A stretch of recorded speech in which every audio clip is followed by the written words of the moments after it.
Este documental no debe ser mostrado a menores ni a nadie que no desee verlo. Rem Koolhaas y la arquitectura moderna, episodio 1.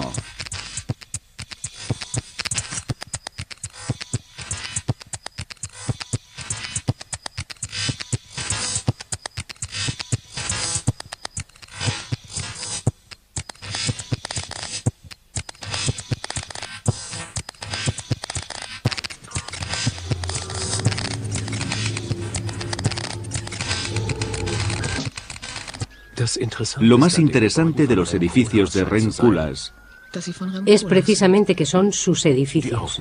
El público se interesa mucho por su persona. Sin embargo, todas las preguntas se pueden reducir a una.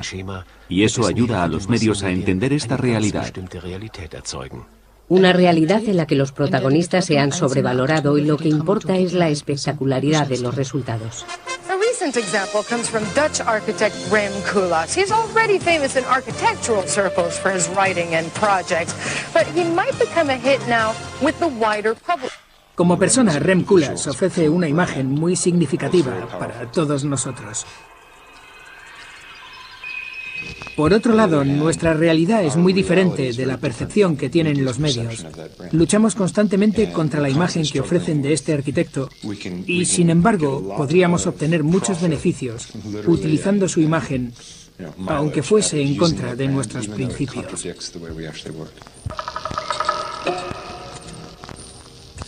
Sospecho que en otros países es diferente. Dicho de otro modo, en otros países la imagen no resulta tan importante como en Estados Unidos. Los medios norteamericanos buscan otra cosa. Lo que realmente quieren es una estrella, un personaje, un autor con espíritu. Por eso, aunque una obra haya sido realizada por 150, 200 o 300 personas que han trabajado en equipo, el resultado se atribuye a una sola persona. ¿Hay algo innovador que se le atribuya a Rem Koolhaas? ¿Algo que además se deba a innumerables influencias?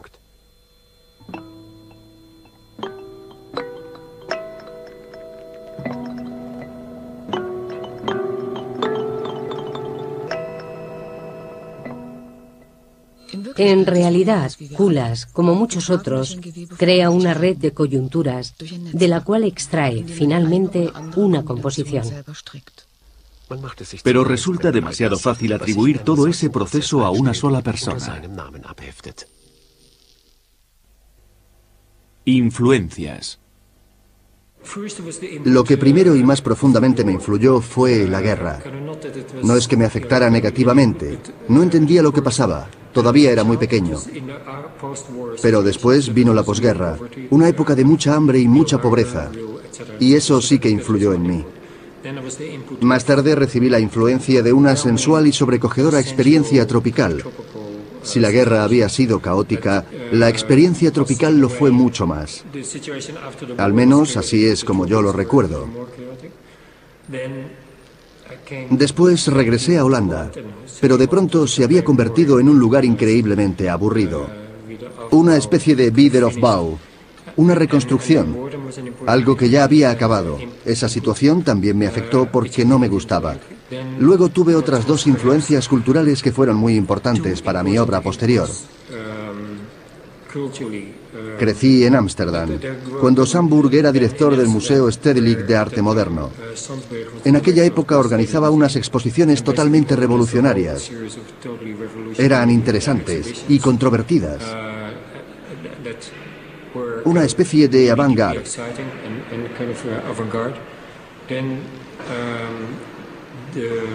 La primera influencia que yo pude realmente asimilar fue la del arte contemporáneo. Me gustaban Yves Klein y pintores así. Y la segunda fue el cine, principalmente las películas de Pasolini y Antonioni. Creo que en conjunto fue lo que mayor impacto tuvo en mis emociones y en mi forma de sentir en aquel momento.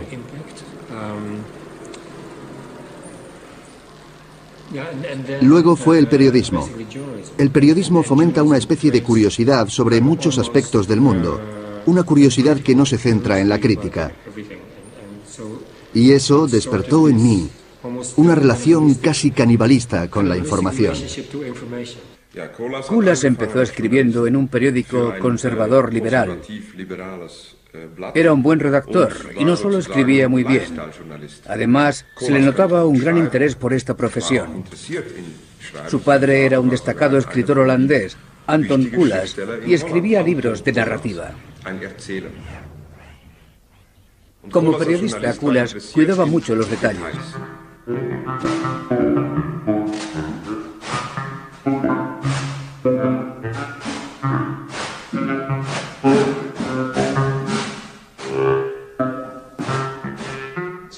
Como muchos periodistas del Haagse Post, Ren Koolhaas tenía otras inquietudes y otras ocupaciones. Le gustaba, por ejemplo, hacer películas. Formaba parte de un grupo de cineastas holandeses e incluso escribió un guión. También estaban en ese grupo René Daalder y Jan de Bont, muy conocidos actualmente, y Robbie Mueller, el cámara de Wim Wenders. Ren y yo nos conocimos estudiando el bachillerato en Ámsterdam. Yo venía de otro colegio, pero conectamos inmediatamente. Aquello fue amistad a primera vista. Film Group 123 era un grupo pequeño.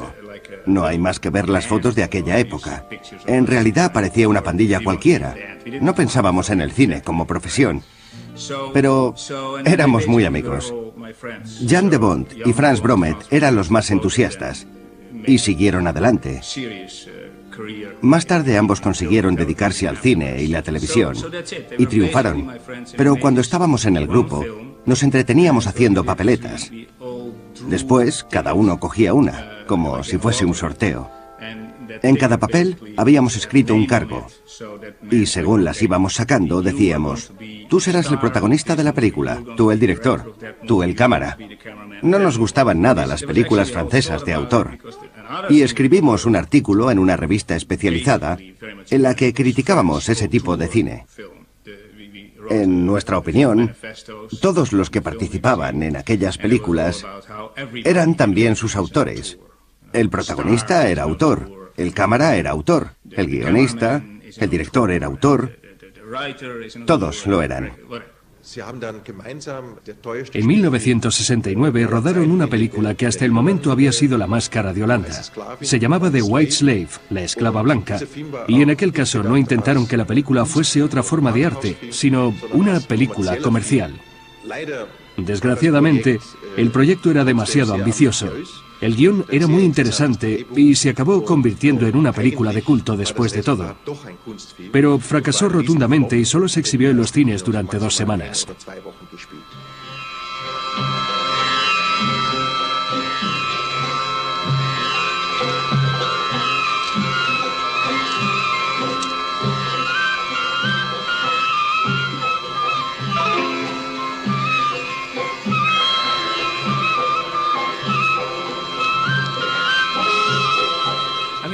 La verdad es que no recuerdo muchas cosas de esa época.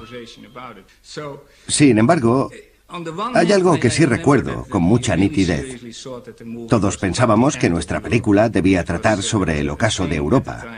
En aquellos días se hablaba mucho del ocaso de Occidente. Los medios y la gente, en general, creían que Europa estaba en sus últimos momentos.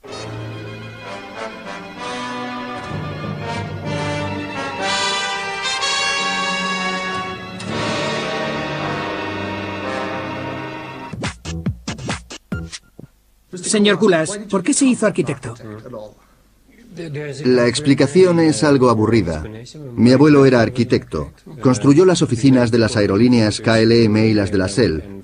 No era un arquitecto modernista, pero tampoco se puede decir que fuera conservador. Cuando yo tenía 14 años, me atraía mucho la arquitectura brasileña.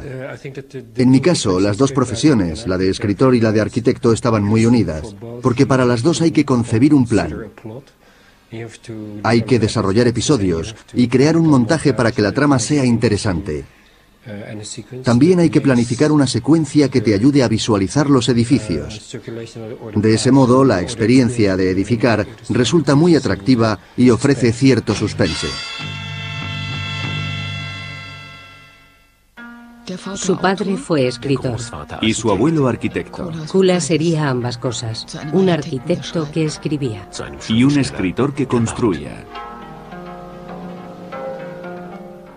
La razón por la que decidió hacerse arquitecto podría estar relacionada con su encuentro con Constance. Kulas le entrevistó para el Post en 1966.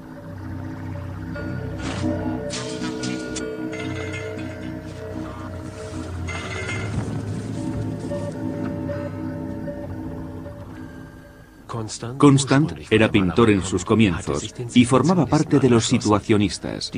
Para ellos, al criticar el urbanismo se criticaba también a la sociedad en general. Su campo de acción, el entramado de las calles como modo de expresión de la creatividad colectiva.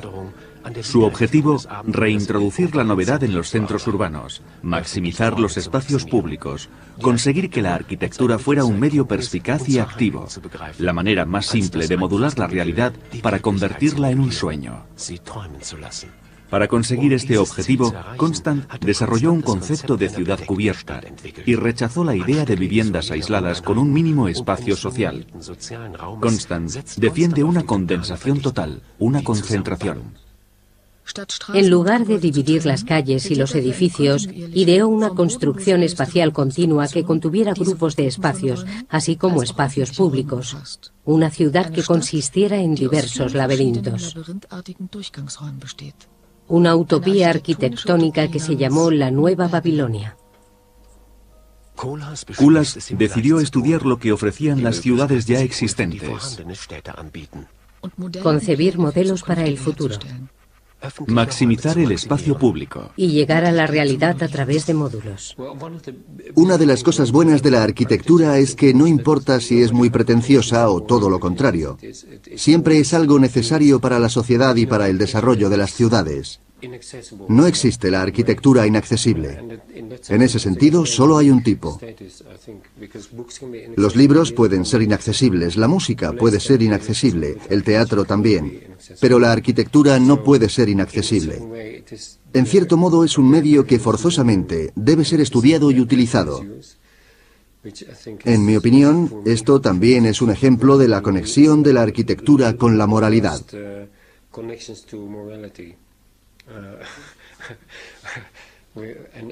Probablemente ese fue un incentivo muy importante, aunque pequeño, para dejar a un lado los guiones y centrarme en la arquitectura.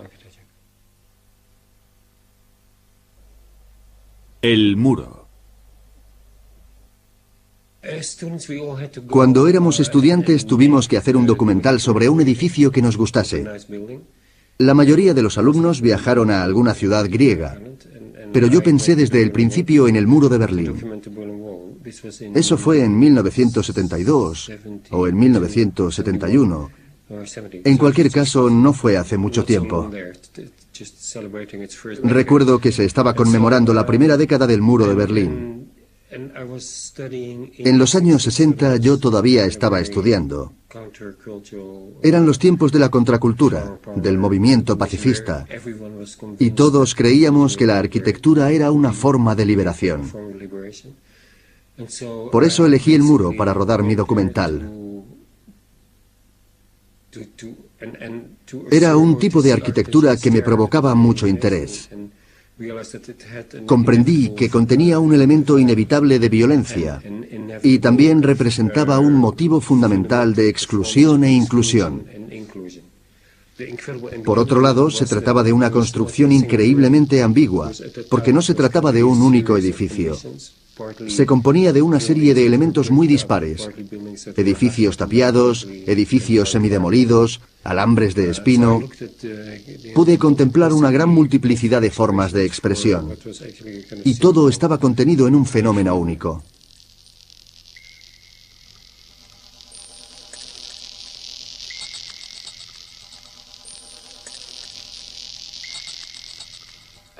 Para Kulas el muro de Berlín no era un límite o una demarcación. Para él simplemente era arquitectura. Una construcción que nos habla de cómo una ciudad estaba dividida en dos partes, una buena y otra mala. La parte buena estaba rodeada por un muro, y todos los que están en la parte mala querían ir a la buena. Esto confirma, por tanto, un principio básico. Si se rodea cualquier recinto con un muro, una gran parte queda separada del resto. Un espacio colectivo que paradójicamente se caracteriza por la libertad. Kulas desarrolló este concepto para Londres en un estudio al que llamó prisioneros voluntarios. La idea es construir un gran muro en medio de la ciudad y establecer una separación muy clara y jerarquizada en la zona urbana. Después, se crearía un recinto exclusivo en el centro para que un colectivo se sintiese libre en su interior. El resultado sería que el resto de los habitantes de la ciudad querrían entrar en ese recinto. Esta visión de Londres es evidentemente una utopía, o más bien una distopía. Supuestamente el resto de la ciudad quedaría desierto, convertido en una ruina, un páramo deshabitado. Y las personas que queden en el recinto compacto y amurallado serán completamente felices. Por supuesto, esto es una fantasía totalitaria. Y sin embargo, representa un concepto importantísimo en la visión de Kulas. Por norma general, las ciudades se extienden en todas direcciones hacia los suburbios. La ciudad ya no está nítidamente delimitada, le faltan las fronteras. Kulas aprueba este hecho y quiere que algo nuevo emerja del caos. Al mismo tiempo trata de concretar momentos en ese caos. Trata de marcar zonas. Su objetivo es crear espacios públicos y también delimitaciones. En realidad, este concepto sigue representando una parte muy importante de nuestras convicciones. Existe una parte desagradable en la arquitectura que, por otro lado, también es fundamental y se emplea en esos contextos. Años más tarde, Kulas recuperó de nuevo la teoría de inclusión y exclusión. Esta vieja prisión de Arnhem va a continuar prestando servicio durante otros 50 años. El gobierno tiene planeado renovarla. La forma del panopticón permite una despersonalización del control. Jeremy Bentham, el filósofo y arquitecto británico, desarrolló este concepto para la construcción de fábricas y prisiones. Hay un ojo que todo lo ve. Desde un punto central, todos los obreros o los prisioneros pueden ser vigilados. Las celdas están construidas en círculos concéntricos alrededor de una torre de control. De este modo, un gran número de prisioneros podría ser vigilado por muy pocos guardianes. En su proyecto, Kulas suprimió la torre central, lo que modificó la estructura y diseñó dos calles que se cruzaban por debajo del edificio. Sustituyó el omnipresente servicio de vigilancia por una multitud de establecimientos. Su diseño incluía tiendas, una barbería, una biblioteca y otros espacios comunes, por encima de los cuales el panopticón flotaría como una reliquia histórica. Delirio de Nueva York. Atención, norteamericanos. Rem Koolhaas se acerca. Manhattan simboliza el fin de la civilización occidental.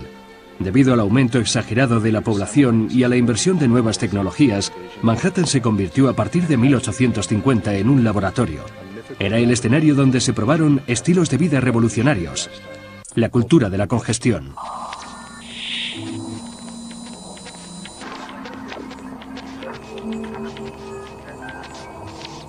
Se separa la arquitectura exterior de la interior, y esta última se desarrolla en instalaciones autónomas. Dichas estructuras solamente pueden llegar al exterior en aras del funcionalismo. El libro Delirio de Nueva York fue publicado en 1978. Se trata del manifiesto de Koolhaas y sus ideas se reconocen en sus edificios. Muchas personas distintas han escrito sobre Nueva York desde diferentes perspectivas. Rem escribe sobre Nueva York desde un punto de vista arquitectónico y de una forma totalmente novedosa. Su punto de vista es diferente al de la mayoría de los expertos que habían escrito sobre arquitectura antes que él. Eso hace que sus opiniones sean muy interesantes y además muy provocadoras.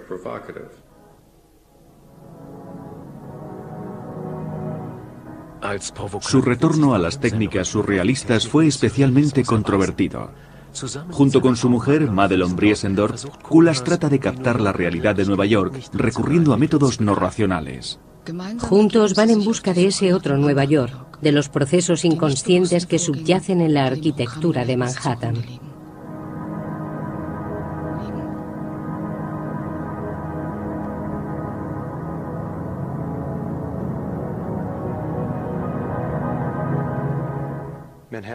Los arquitectos de Manhattan disfrutaron de una falta de conciencia voluntaria y realizaron verdaderos milagros.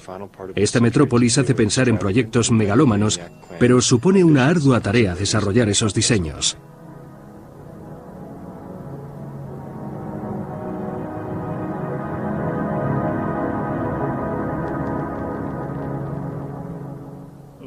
Lo más fascinante del libro de Kulas es que propone una interpretación de la realidad que ya conocemos. Pero no se detiene ahí, sino que ofrece una alternativa. Se trata de un modernismo que aún no se ha contemplado y desarrollado en el modelo europeo, pero es muy frecuente en la arquitectura norteamericana. Kulas quería mostrar el efecto que produciría este modelo alternativo, así como desarrollar una nueva forma de urbanismo. La coexistencia de diferentes estilos y tendencias que se observa en Estados Unidos contrasta mucho con el contexto europeo. Nueva York se creó a partir de un modelo muy rígido, un entramado de calles en forma de cuadrícula. Después, sobre el plano de esta rígida cuadrícula, los edificios empezaron a crecer verticalmente. Kulas llama a este fenómeno hiperdensidad. Eso es lo que hace que Nueva York sea el primer ejemplo de una proliferación arquitectónica caótica, que surge de un modelo rígido y ordenado. Para Kulas, este es un ejemplo muy claro de cómo pueden surgir las modernas metrópolis. Los habitantes de Nueva York seguían por esta cuadrícula todos los días. Esa malla de calles mantiene unida y organizada la ciudad, por eso forma parte de nuestra vida. Me molesta que los arquitectos que realizan sus proyectos en Nueva York no respeten la ciudad. Muchos no comprenden lo importante que es esto para el orden de la sociedad. Kulas recurre a su visión personal de esta cuadrícula. Nueva York es la ciudad a la que se refiere el texto The City of the Captive Globe. Cada isla, cada manzana celebra sus propios acontecimientos. Alrededor del globo surgen muchos tipos de arte, desde los rascacielos de Le Corbusier y el Ángelus de Dalí hasta los diseños de Malevich. La cuadrícula de calles fascina a Kulas por el contraste, la geometría y la rigidez formalista por un lado, y la diversidad que paradójicamente parece tan pesimista por el otro. Ruido a partir del orden. El libro de Kulas desarrolla algunas teorías realmente interesantes. Una de ellas propone que la arquitectura no está necesariamente determinada por el exterior, ni tan siquiera por la forma del edificio. Aunque en Nueva York había un conjunto claro de reglas que definían esas formas, quizás existía también otro ingrediente importante. La forma era una consecuencia inevitable de un conjunto de circunstancias. La arquitectura necesitaba algo más que la dotase de contenido. Eso es precisamente lo que Rem ha descrito como el programa y la función. Es lo que realmente ocurre dentro de los edificios. Ya no se trata únicamente de lo que emana un edificio, de lo que se capta desde el exterior, sino de los sucesos que se desarrollan en el interior y que pueden ser terriblemente emocionantes e interesantes. En un manifiesto retroactivo que ni siquiera pretende decir esto es realmente lo que sucedió, pero mirando hacia atrás, podemos recuperar una serie de reglas que parecen consecuentes y utilizarla para actuar, para movernos, para aprender y hacer algo nuevo. Puede que lo que fue tan característico de Nueva York haya dejado de serlo ya. Yo me refiero con frecuencia a este tema cuando trato de explicar mis métodos a un cliente. Concretamente, menciono el capítulo del Downtown Athletic Club. En este capítulo se habla de la grandeza de un edificio que tiene la apariencia de una envoltura única y respeta la coherencia, pues muestra un edificio tal y como uno espera que sea. Pero si lo observásemos a través de los rayos X, descubriríamos que es mucho más de lo que aparenta. La fachada de este edificio no es precisamente lo que lo convierte en un lugar tan innovador. Incluso, aunque pueda parecer en ciertos aspectos un edificio tradicional, en su interior hay una zona específica para boxear, una marisquería y muchos establecimientos diferentes. Se trata de un concepto muy americano. En Delirio de Nueva York podemos ver un esbozo de la realidad. Y si hacemos un zoom, distinguiremos el cuadrilátero de boxeo, la marisquería y el vestuario de hombres. El resultado sería hombres desnudos, hombres comiendo ostras con guantes de boxeo.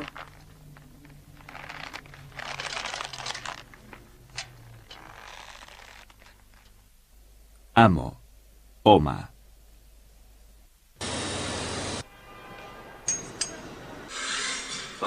Pregúntele a cualquier arquitecto si quiere que sus diseños se materialicen, que se conviertan en algo más. Aceptará inmediatamente. Creo que cuando tienes la oportunidad de dar forma a tus ideas, no lo dudas ni un momento. Durante mucho tiempo, Kulas fue un visionario desconfiado. Lo que él quería era edificar. Rem también publicó un libro titulado SMLXL, en el que menciona que yo le ayudé a mejorar en ciertos aspectos. Le ayudé a comprender la constructibilidad de la arquitectura y sus realidades.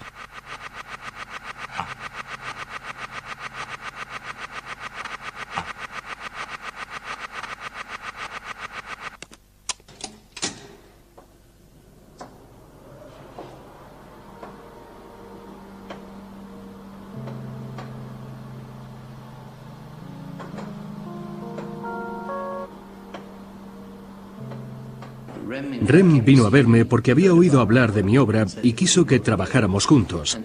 Y eso hicimos. De hecho, ganamos el concurso de Hague Town Hall, pero no lo construimos. Richard Mayer fue el que se encargó. Ese fue el comienzo de la exploración de Rem. Como él mismo dijo una vez, fue una progresión para hacerme arquitecto. Aquel fue su proceso. Rem no buscaba conservar la pureza de las formas, sino que permitía que ocurrieran accidentes, porque así surgen las oportunidades. A mí me gustaba esa actitud, era muy refrescante.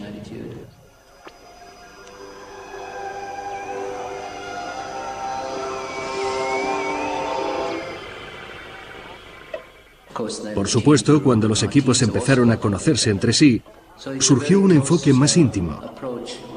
Trabajábamos y colaborábamos juntos.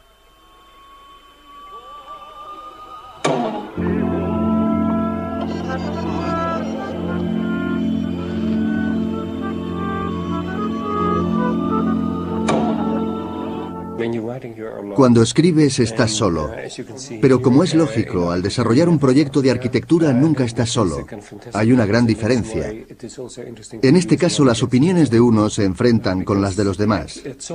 Si no fuera así, a veces nos olvidaríamos de la posición que ocupamos, pero trabajamos en un ambiente colectivo, y eso es enriquecedor porque se genera una especie de inteligencia colectiva. Y muchas veces no sabes dónde empiezan y acaban tus ideas. La idea del trabajo en equipo es muy importante en Rotterdam. Todo el mundo habla inglés, a pesar de estar en Holanda. En el estudio donde trabajábamos, el ambiente es muy internacional. Allí desarrollan sus proyectos de forma muy interdisciplinaria. Arquitectos, diseñadores gráficos y editores. Cada uno se centra en sus planes, pero también formamos un gran equipo. Somos un grupo muy prolífico. Rem sabe muy bien cómo organizar a las personas e influir en ellas sin tener que intervenir demasiado. Es muy inteligente. Sabe cómo tratar con la gente y se involucra mucho. Es como el editor jefe. El estudio cuenta con varios departamentos y todos funcionan así. Es como un editor jefe que trabajase con varios redactores, porque el estudio funciona como la redacción de un periódico. Kulas se dirige a sus empleados con frases como: oye, necesitamos esto para mañana mismo. Tengo que presentarlo mañana. Y también dice: necesitamos un artículo sobre este asunto, porque no existe ninguno. O, ¿por qué no te has hecho esa pregunta? ¿Por qué no has investigado? Es como trabajar en la prensa. ¿Por qué no habéis investigado este asunto? En mi opinión, Rem es una persona que se preocupa por lo definitivo. Su programa de análisis es absolutamente brillante. Yo he trabajado con muchos grupos de personas y por eso comprendo muy bien el trabajo que Oma y su equipo realizaron para el programa de análisis. Cuando él se hace cargo de un proyecto, consigue siempre que el edificio tenga un impulso programático. Más tarde convoca una reunión para concebir formas a partir de esos impulsos. Así, junto con su equipo, trata de mejorar el programa.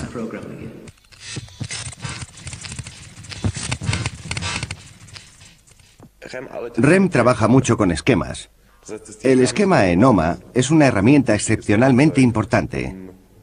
Se utiliza para visualizar las relaciones complejas que se presentan en arquitectura. En ocasiones, los esquemas son elementos utilizados en el diseño que, más adelante, pueden ser identificados en el edificio real.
Para hablar más concretamente del ambiente que REM creó, diré que produjo una situación novedosa. Permitió que la inspiración proviniera de cualquier lugar. Realmente, lo que hizo fue crear un espacio para que otros encontraran la inspiración. Era un ambiente completamente distinto de cualquier otro ambiente de diseño que yo haya conocido. Es diferente, en primer lugar, porque es horizontal. Los que no están familiarizados con este proceso, como los estudiantes o los arquitectos de otros estudios, se sienten intimidados cuando llegan. De hecho, creen que se trata de un entorno muy agresivo. Pero no es así. Cuando tratan de hacer algo, encuentran inmediatamente una gran resistencia y se lo toman muy en serio. Al cabo de un tiempo se dan cuenta de que el proceso no consiste en atacar al resto del equipo. Lo que ocurre es que, si su iniciativa tiene algún punto débil, lo resaltaremos. Parece una reacción muy brusca, pero hay que descartar las ideas que no tienen validez. No exagero cuando digo que es como un campo de entrenamiento. Muchas personas que formaron parte del OMA se convirtieron, posteriormente, en arquitectos de gran éxito. Por algo será.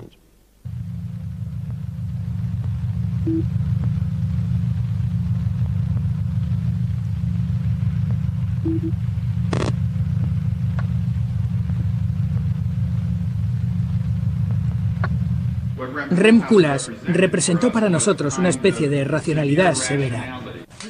¿Está preparado? Ya casi está listo. Creo que no calculas correctamente la distancia. Todo está muy cerca o demasiado lejos. Would you please welcome this year's Pritzker Prize winner, Rem Koolhaas?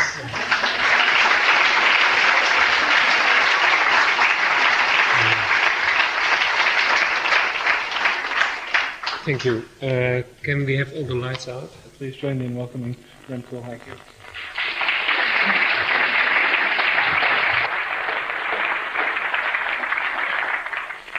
Can you switch the light off, please? Can we have all the lights out, please? Amo es difícil de definir, Quizás porque Rem siempre se negó a hacerlo. Nunca, cuando hizo alusión a su estudio, dijo, Amo es esto. Se reservó intencionadamente su opinión. Además, yo creo que su idea de Amo también cambió con el tiempo. En esencia, se trata de una plataforma en la que se utilizan medios arquitectónicos para resolver problemas no arquitectónicos. Para Rem es un trampolín que le permite pensar e imaginar todo lo que quiera. Es la plataforma que utiliza para conseguir sus objetivos. Poco a poco fueron surgiendo proyectos que no tenían mucho que ver con la arquitectura y se planteó la posibilidad de crear un nuevo departamento especial para ellos. Amo es una plataforma para OMA. Amo es lo contrario de OMA. En OMA es posible desarrollar ideas que van más allá de la arquitectura. Amo no fue definida como una máquina productora. No se ideó para que los arquitectos y los diseñadores gráficos materializasen sus ideas. Lo que se hace allí es pensar, principalmente. Quizá tendríamos que pararnos a pensar antes de empezar a dibujar. Eso es lo que propuso Kulas. ¡Qué idea tan revolucionaria! Pero los arquitectos no siempre trabajan así. Nos dimos cuenta de que la única forma de que nos concedieran un espacio para pensar era llamarlo de cualquier otra forma. Si logramos legitimar esa manera de pensar y de trabajar, y la llamamos de un modo que no sea arquitectura, aceptarán enseguida. Los americanos son así. De acuerdo, firmaremos el contrato ahora mismo. Aquí tiene el cheque. Y parece una tontería, pero lo único que hicimos fue cambiar un par de cosas en el estudio para crear un entorno diferente. Aunque ofrecíamos los mismos servicios que antes.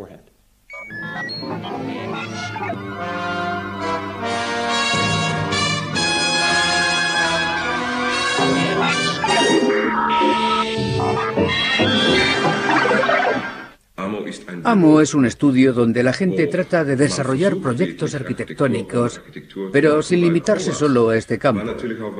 Creo que fue en la década de los 90 cuando Kulas declaró que, en cierto modo, se había cansado de la arquitectura. Ya había tenido que soportar suficientes críticas y restricciones. Estaba aburrido y también se sentía atormentado. Los arquitectos se mueven entre la indecisión y la esquizofrenia perpetua. Y la situación se agrava cuando el arquitecto debe enfrentarse también a las reticencias del cliente. Lo más irónico es que un arquitecto puede definir y programar su propia agenda. Puede abandonar sus anteriores ideas, evolucionar y dedicarse a otros proyectos diferentes. Puede tratar de satisfacer otros intereses, desarrollar otras competencias. Pero no tiene control sobre el modo en que irá progresando su idea original. Y esa es una situación realmente frustrante. Por eso empecé a dar clases en Harvard y creé Amo. Después de tomar aquella decisión me sentí liberado. Porque de vez en cuando, solo con desearlo, puedo pasear por lagos en Nigeria. Y en otras circunstancias no podría permitirme esa satisfacción.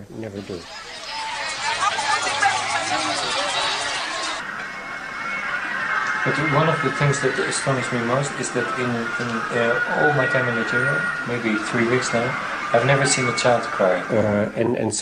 Poseemos una dimensión de independencia mínima. Muchas veces nuestro trabajo se encuentra con muchas limitaciones y la idea se va debilitando. Pero los arquitectos necesitamos ganar dinero, aunque podamos decidir si trabajaremos en la Comunidad Económica Europea o en Rusia para el Hermitage o quizás en Pekín realizando trabajos de conservación. Estas son las decisiones que podemos tomar, lo que hasta cierto punto podemos hacer por iniciativa propia. Rem lo sabe muy bien, quizás demasiado bien. Cuando ha sentido un impulso, una motivación, nunca se ha rendido. Tiene la idea de que hay que reinventarse constantemente. Es necesario para permanecer en el centro del movimiento. No se trata de proponer nuevos proyectos constantemente, pero sí hay que encontrar respuestas aplicables a las diferentes situaciones a los momentos y a las circunstancias. Rem también es conocido por haber creado un concepto impactante. Lo llamó Fuck Context, una frase muy expresiva, que se joda el entorno.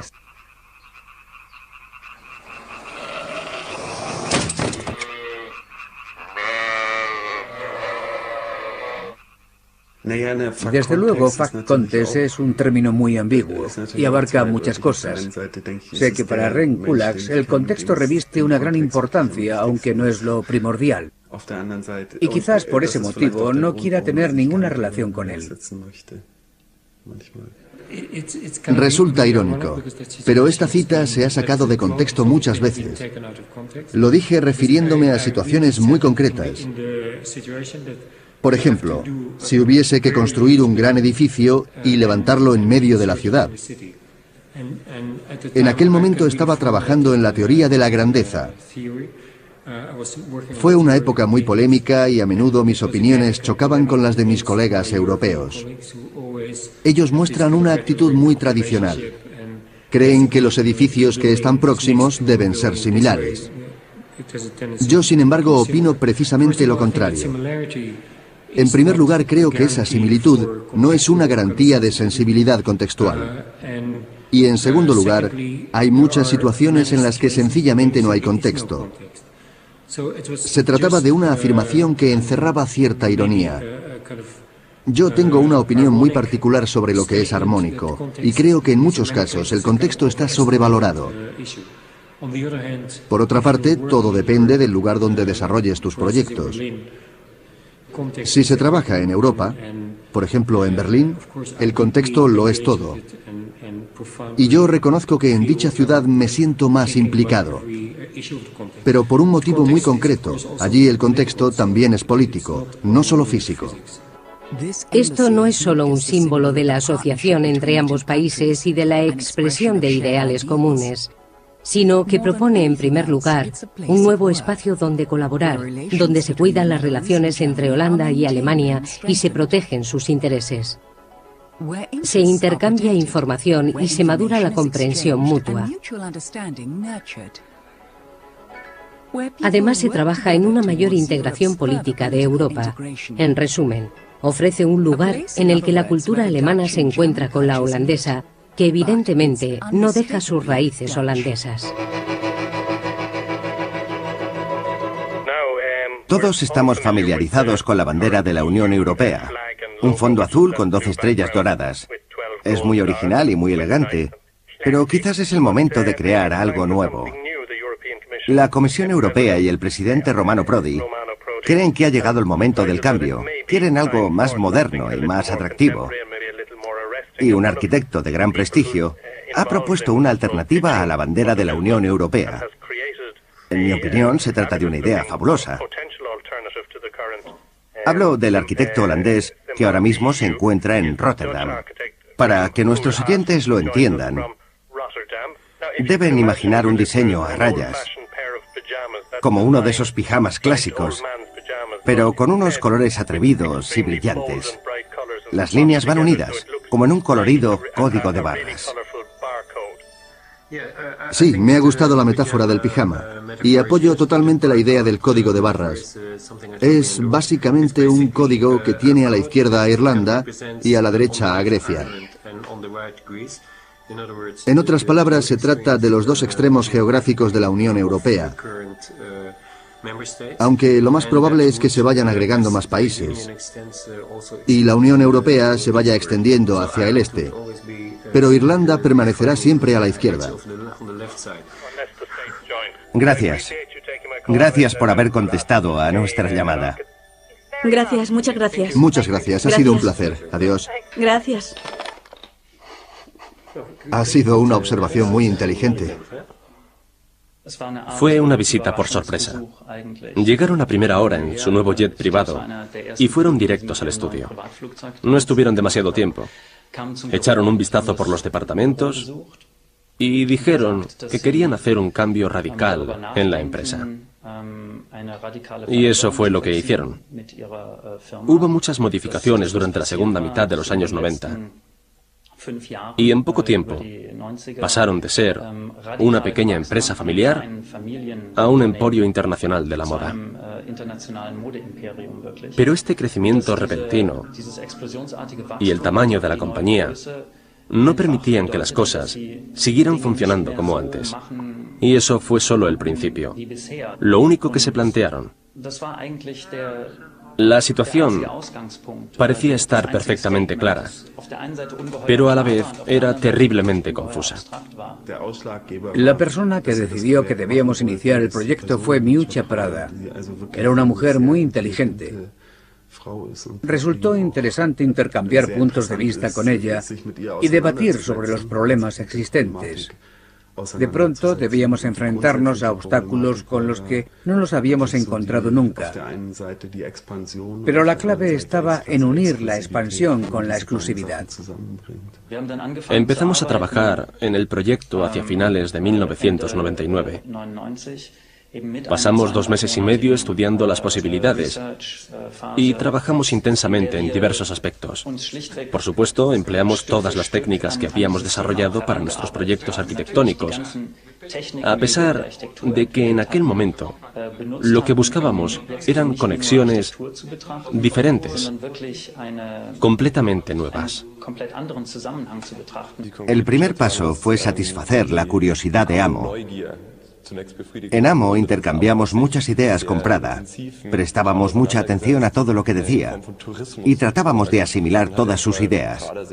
Vimos su línea de producción en la Toscana y cómo trabajaban en Milán.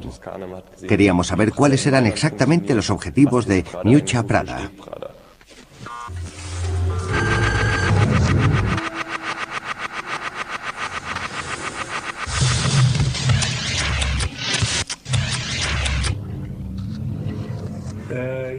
Trabajamos para Prada.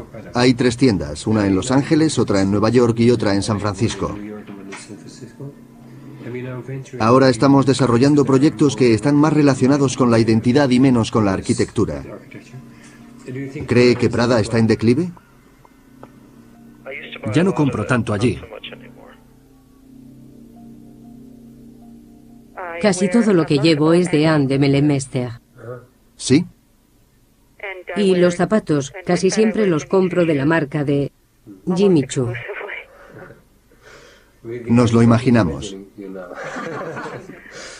Llegamos a la conclusión de que debíamos centrarnos en varios aspectos. Por ejemplo, debíamos abrir tiendas que funcionaran como epicentro a la marca. Había que reestructurar esas tiendas para que no fueran solo lugares donde comprar, sino lugares que, de algún modo, beneficiaran a Prada. Y se nos ocurrió convertirlas en un laboratorio de arte. Esa fue la idea, y de ahí vino el nombre de Epicenter Stores, tiendas epicentro. De esos lugares emanaba algo, pero al mismo tiempo también eran receptores. Finalmente aquello se convirtió en una tecnología del interior del local. Contábamos con muchas tiendas minoristas normales, pero las que funcionaban como Epicenter Stores también tenían vallas publicitarias. En algunas tiendas también instalamos Digital Canvases, como se los llamó al principio. Después fueron denominados matriz de pantallas. Eran unos dispositivos llenos de contenido. Pero no se trataba de contenidos puramente comerciales. Todo lo que aparecía estaba relacionado con Prada. Estas tiendas no se diseñaron para ser buques insignia, sino que se plantearon como laboratorios donde Prada realizaría sus experimentos. Las tiendas funcionaron muy bien como outlets o simplemente como locales minoristas. Probablemente este haya sido uno de los mejores proyectos que hemos realizado. Lo más importante es el aura. El aura que se había creado alrededor de la marca. La tienda en sí misma es como una máquina. Integra cierta tecnología que es capaz de resolver algunos problemas determinados. Y se trata de una tecnología muy visible.